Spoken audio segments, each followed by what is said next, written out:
পৃথিবীতে খারাপ কিছু কখনোই খারাপ মানুষের সাথে ঘটে না, ঘটে ভালো মানুষের সাথেই। যারা কোমল হৃদয়ের মানুষ, সরল মন, তাদের বেছে বেছে তাদের সাথেই খারাপ কিছু ঘটে।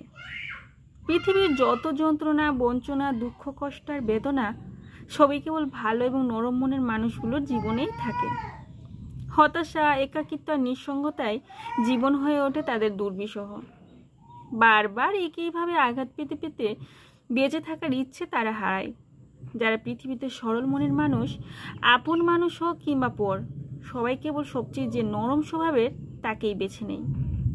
যারা প্রতিবাদ করতে জানে না, যারা প্রতিশোধ নেয় না, যারা কারো ক্ষতি করে না, যারা কাউকে কষ্ট দিতে জানে না, ঠিক তারাই পৃথিবীতে সবচেয়ে বেশি যন্ত্রণা ভোগ করে। চতুর মানুষ কখনো অন্য আরেকজন চতুর মানুষকে ঠকাতে পারে না। পৃথিবীতে খারাপ মানুষের অভাব নেই, অভাব তো কেবল ভালো মানুষের। আর এই ভালো এবং সরল মানুষগুলোই নির্মম পৃথিবীতে সবচেয়ে বেশি অপমানিত, অপদস্থ হয়, সবচেয়ে বেশি কষ্ট ভোগ করে আর সবচেয়ে বেশি অসুখী হয়।